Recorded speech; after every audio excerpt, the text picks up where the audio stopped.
जननी जन्म सौख्यानां वर्धनी कुलसंपदां पदवी पूर्व पुण्यानां लिख्यते जन्म पत्रिका गजाननं भूतगणाधिसेवितं कपित्थजम्बू फलसारपक्षितम् उमासुतं सोगविनाश कारणं नमामि विघ्नेश्वर पादपङ्कजं गज आदित्याय च सोमाय मंगलाय बुधाय च गुरुशुक्र शनिभ्यश्च ராகவே கேதவே நமஹா. உலகெங்கும் வாழக்கூடிய நெக்ஸ்ட் ஜென் நேயர்கள் அனைவருக்கும் வணக்கம். நான் உங்கள் டாக்டர் வி ராஜ்குமார் சிவாச்சாரியார் பேசுகிறேன். அனைவருக்கும் ஆங்கில புத்தாண்டு நல் வாழ்த்துக்கள். எல்லாரும் அமோகமாக இருக்கணும், நீண்ட ஆயுளோடு நோய் நொடியின்றி அமோகமாக எல்லாரும் இருக்கணுங்கிற என்னுடைய பரிபூரண ஆசீர்வாதத்தோடு 2026ஆம் ஆண்டு 12 ராசிகளுக்கு எப்படி இருக்குது அப்படிங்கிறத நம்ம பார்க்க போகிறோம். இன்றைய காலகட்டத்தில் நம்ம ஒவ்வொருத்தரும் ஒவ்வொரு சூழ்நிலையில் ஒவ்வொரு விஷயத்தை நம்ம அனுபவிச்சுட்டு இருக்கோம். நல்லதும் சரி, கெட்டதும் சரி, இன்பமும் துன்பமும் கஷ்டமும் நஷ்டமும் மாறி மாறி நம்மளுடைய வாழ்க்கையில் இருந்துருக்கு. இதுதான் நிரந்தரம்னு இல்லாமல் இருந்துருக்கு. அப்போது ஓரளவுக்கு நம்ம பிறந்த ஜாதகம், நம்மளுடைய கர்மா, நம்மளுடைய வாழ்க்கை தரம் இதுக்கப்புறம் எப்படி இருக்கும்? இப்போது சில பேர் நம்ம இவ்வளோ நாள் நம்ம கஷ்டப்பட்டுட்டே இருந்துட்டோம், இதுக்கப்புறம் நமக்கு எப்படி இருக்கும், இதுக்கப்புறம் நம்ம வாழ்க்கை நன்னா இருக்குமா, இதுக்கப்புறம் நம்மளுடைய வாழ்க்கை கொஞ்சமாவது சரியாக இருக்குமா அப்படின்னு யோசிப்பாங்க. சில பேர் இன்றைக்கும் பெண்களாக இருக்கட்டும் ஆண்களாக இருக்கட்டும் தனிமையில் இருந்து நிறைய பேர் கஷ்டப்படுறாங்க. வேலை காரணமாக ஒவ்வொருத்தரும் பெருமையாக நம்ம சொல்லிக்கலாம், பெங்களூரில் இருக்காங்க, ஐடியில் வேலை பார்க்குறாங்க, இங்கே ஆனால் அந்த ஆண்களும் பெண்களும் அந்த திருமண வயதை கடந்து கூட தனிமையில் எவ்வளோ பேர் வருத்தப்பட்டு இன்றைக்கி ஏதோ வேலை பார்த்துட்டு இருக்கேன். அப்போ இவங்களுடைய ஜாதகம்லாம் எப்படி இருக்கும்? ஏதாவது அடுத்தடுத்து நமக்கு ஏதாவது ஒரு முன்னேற்றம் இருக்கா? வாழ்க்கை, தொழில் எப்படி இருக்கும்? திருமண வாழ்க்கை எப்படி இருக்கும்? 2ஆம் திருமண வாழ்க்கை எப்படி இருக்கும்? நம்ம இதுக்கப்புறமாவது நமக்கு ஓரளவுக்கு தெய்வம் நமக்கு அனுகிரகம் கொடுக்குமா? வாழ்க்கையில் நம்ம பாவம் பண்ணி தான் பிறந்துட்டோமா, இல்லை நமக்கு எப்படி தான் நமக்கு அடுத்தது இருக்கும் அப்படிங்கிறத இந்த 2026ஆம் ஆண்டு துல்லியமாக நாம் தெரிந்து கொள்ள போகிறோம். மிக மிக துல்லியமாக இது தாங்க நடக்கும். நீங்கள் வேணால் பாருங்களேன், இப்போ நான் என்ன சொல்கிறேன்னோ அது கண்டிப்பாக நடக்கும். நீங்களே நிறைய உங்களுடைய விஷயத்தில் நீங்கள் நிறையா பேர் எனக்கே ஃபோன் பண்ணி நிறையா சொல்லியிருக்கீங்க. சுவாமி, அதாவது எனக்கு வர முதல் மெசேஜே என்ன தெரியுமா சொல்கிறீங்க? சுவாமி வணக்கம், ஃபஸ்ட்டு அடுத்ததாக என்ன நீங்கள் சொல்கிறேன்னு, நான் இந்த நெக்ஸ்ட் ஜெனில் நான் உங்களோட வீடியோ பார்த்தேன், அப்படியே என் வாழ்க்கையில் சொல்கிற மாதிரி இருந்தது அப்படின்னு சொல்லுவீங்க. எனக்கு அது ரொம்ப சந்தோஷத்தை கொடுக்கும். ஆனால் இதில் என்னென்ன, அடுத்து உங்களுக்கு ஒரு தீர்வு கொடுக்கணும் அப்படின்னு நினைக்கிறேன். இதுக்கு இதை பண்ணுங்கள், வாழ்க்கையில் நல்லா இருப்பீங்க, இதுக்கு இதை செய்யுங்க, வாழ்க்கையில் மேலே மேலே சிறப்பாக இருப்பீங்க அப்படின்னு சொல்லணும் இல்லையா? அதுதானே அதில் முக்கியம். ஸோ வீடியோவை தொடர்ந்து பாருங்கள். உங்களுக்கு அடுத்தடுத்து உங்களுக்கு என்னென்ன விஷயங்கள்லாம் வரும், வீடியோ தொடர்ந்து பார்த்தீங்கன்னா ஸ்கிப் பண்ணாமல் நீங்கள் பாருங்கள். நடுவில் என்னென்ன விஷயங்கள் சொல்லியிருக்காங்க, ஆக்சிடென்ட் வார்னிங்லாம் இருக்குது, இதில் சாலை விபத்தெல்லாம் இருக்குது. சில பேருக்கு, சில ராசிகளுக்கெல்லாம் உடல்நிலை பாதிப்பு, இந்த சொத்து விஷயங்கள், சொத்து வாங்குகிற விஷயங்கள் எல்லாமே இருக்கும், பூர்வீக சொத்துக்கள்லாம் இருக்குது.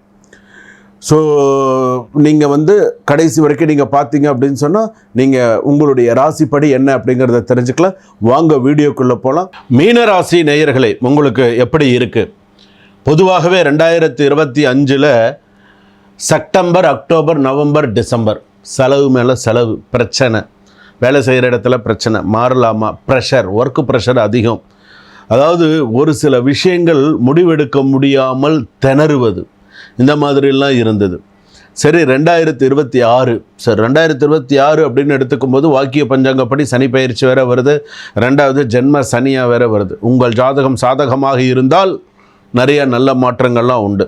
மீனராசிக்காரர்களுக்கு 2026 விதியை மாற்றும் பொற்காலம்னு சொல்லலாம். விதியை மாற்றக்கூடிய ஒரு பொற்காலமாக இருக்கும். ஆனால் சில மாதங்களில் அபாயங்கள் உண்டு, கவனமாக நகருங்கள். குருவின் ஆசீர்வாதம் முழுவதும், அதாவது வேலை, பணம், குடும்பம், ப்ராப்பர்ட்டி எல்லாமே ஒரு சில விஷயங்கள் பாசிட்டிவாக கொண்டு போக முடியும். ஆனால் ஏப்ரல், மே உடல் நலம் கவனிக்க வேண்டிய காலம். நல்லா அந்த மாதத்தை நல்லா கணக்கு பண்ணிக்கோங்க. குருக்கள் ஒரு ஜாதகம் சொல்லும்போது எந்தெந்த மாதத்தை சொல்லியிருக்காருங்கிறத எழுதி வச்சுக்கோங்க, அது உங்களுக்கு நடக்கும். பாசிட்டிவ் அஸ்பெக்ட்ஸ் அப்படின்னு சொல்லும்போது ஃபாரின் ட்ராவல், ஜாப் அப்லிஃப்ட் அப்படின்னு சொல்லலாம் உண்டு. நியூ ப்ராப்பர்ட்டி வாங்கிறதுக்கான யோகம் உண்டு. மேரேஜ் சான்சஸ் நிறைய உண்டு. யாரெல்லாம் சிங்கிளாக இருக்குன்றீங்களா, இனிமேல் நீங்கள் டபுளாக இருப்பீங்க, கவலைப்படாதீங்க. நெகட்டிவ் அஸ்பெக்ட்ஸ் சொல்லும்போது எமோஷ்னல் ஓவர்லோடட். அதே போல் ஏப்ரல் மேலே பார்த்தீங்கன்னா ஆக்சிடெண்ட் அலர்ட், கவனமாக இருங்க. ஸ்லீப் இஷ்யூஸ், ஸ்ட்ரெஸ் அதிகமாக இருக்கும். ஒர்க் பிஸ்னஸில் ஓரளவுக்கு ஜனவரியிலேருந்து ஜூன் வரைக்கும் சுப வீடு, ஓரளவுக்கு கொஞ்சம் பிரச்சனை இல்லாமல் இருக்கும். தொழிலில் நல்ல ஒரு முன்னேற்றத்தை பார்க்க முடியும். இன்வெஸ்டர்ஸ்லாம் உங்களுக்கு நிறைய ஹெல்ப் பண்ணுவாங்க, ஓரளவுக்கு நல்லபடியாக போகும். குடும்ப அமைதி அப்படிங்கிறது ஓரளவுக்கு இருக்குது. திருமணம் ஆகுது நல்ல ஸ்ட்ராங்காக, நிறைய நல்ல விஷயங்கள். ஜூலைலேருந்து டிசம்பருக்குள்ளே சில பேருக்கு மேரேஜ் சான்சஸ்லாம் நல்லா வரும், நிறைய நல்ல விஷயங்கள் இருக்குது. குழந்தை செல்வம் நிறையா இருக்கும், நல்ல தகவல், நிறைய நல்ல விஷயங்கள். குழந்தை பாக்கியம், ஆண் குழந்தை, பெண் குழந்தை மாதிரி நிறைய நல்ல விஷயங்கள் இருக்கும். காதலில் உறுதி பந்தம், நல்ல பாஸ்ட் இஷ்யூஸ்லாம் கிளியர் ஆகிடும். ரொமான்டிக் ட்ராவல் இண்டிகேட்டட் அப்படின்னு சொல்லலாம். ஸோ அந்த அளவு நல்லா இருக்கும். ஏப்ரல் மாதத்தில் அவாய்டு பெரிய செலவுகள். ஏப்ரல் மாதத்தில் பெரிய பெரிய செலவுகளை அவாய்ட் பண்ணிக்கிறது நல்லது. ஆகஸ்ட்லேருந்து நவம்பர் வரைக்கும் ப்ராப்பர்ட்டி பர்ச்சேஸ் பெஸ்ட். பேங்க் இஷ்யூஸ்லாம் சால்வ் ஆகி நன்னா வரத்துக்கான வாய்ப்புகள் பிரகாசமாக உங்களுக்கு இருக்குது. ஸ்டூடெண்ட்ஸுக்கு வந்து மெமரி பவர் இன்க்ரீஸ் ஆகும். அதே போல் வந்து பார்த்திங்கன்னா சில விஷயங்கள் வந்து சக்ஸஸ்ஃபுல்லாக நடக்கிறதுக்கான யோகங்கள் உண்டு. ஓவர் கான்ஃபிடென்ட்டாக இருக்காதிங்க, ஓரளவுக்கு கொஞ்சம் பார்த்து செய்யுங்க. லீகல் வந்து பார்த்திங்கன்னா April avoid the court matters அப்படின்னு சொல்கிறது. எப்போதுமே ஏப்ரல் மாதத்தில் மீனராசிக்காரர்களுக்கு இந்த கோர்ட்டு இது சில விஷயங்கள்லாம் அவாய்ட் பண்ணிக்கிறது நல்லது. சில விஷயங்கள்லாம் வேண்டாம், ஏன்னா தீர்ப்பு எப்படி வேணாலும் இருக்கும். ஸோ ஜட்ஜ்மெண்டட் எப்படி வேணாலும் இருக்கும். ஸோ கொஞ்சம் பார்த்து செய்யுங்க. ஜூன் டு டிசம்பர் கொஞ்சம் சக்ஸஸ்ஃபுல்லான விஷயமாக இருக்கும் சில பேருக்கு. அதே போல் வந்து பார்த்திங்கன்னா ஸ்டொமக் இஷ்யூ நிறையா வரும். ஸோ அதை பார்த்துக்கோங்க. அதே போலக்கு சில பேருக்கு வந்து ஸ்லீப் ரெகுலேஷன்ஸ் நீடட் அப்படின்னு சொல்கிறேன். கரெக்டாக படுத்து தூங்குறது, நேரத்துக்கு தூங்குறது, நேரத்துக்கு சாப்பிட்றது, இதெல்லாம் கொஞ்சம் பழக்கமாக வச்சுட்டிங்கன்னா நல்லது. இளநீர் குடிக்கிறது, மெடிடேஷன் பண்ணுறது, சூடாக சாப்பிட்றது, இதெல்லாம் கொஞ்சம் ஒரு பழக்கம் வச்சுக்கோங்க. எல்லோ கலர் நல்லதாக இருக்கும், 3 நம்பர் நல்லாயிருக்கும். மகாவிஷ்ணு ரொம்ப அதிர்ஷ்டமான தெய்வமாக இருக்கும். மதுரை மீனாட்சி அம்மன் கோயிலுக்கு போயிட்டு வாங்க. திருவற்றியூர் வடிவுடை அம்மன் கோயிலுக்கு போயிட்டு வாங்க. அம்மன் கோயிலுக்கு போய் மாவிளக்கு போட்டு அம்மன் கோயிலுக்கு தீபம் பூஜைகள்லாம் பண்ணுங்கள். நல்ல சிறப்பான ஒரு ஆண்டாக உங்களுக்கு அமையக்கூடிய சூழ்நிலைகள் உண்டு. அப்ராட் சான்சஸ் சில பேருக்கு உண்டு. கொடுக்கல் வாங்கல் விஷயத்தில் கொஞ்சம் கவனமாக இருங்க. சிவாலயம் போயிட்டு வாங்க. சிவாலயம் போயிட்டு பச்சரிசி மாவு இருக்குது பார்த்தீங்களா, ரைஸ் ஃப்ளோர் வாங்கிக்கோங்க. நிறைய நல்ல விஷயங்கள்லாம் இருக்கும்.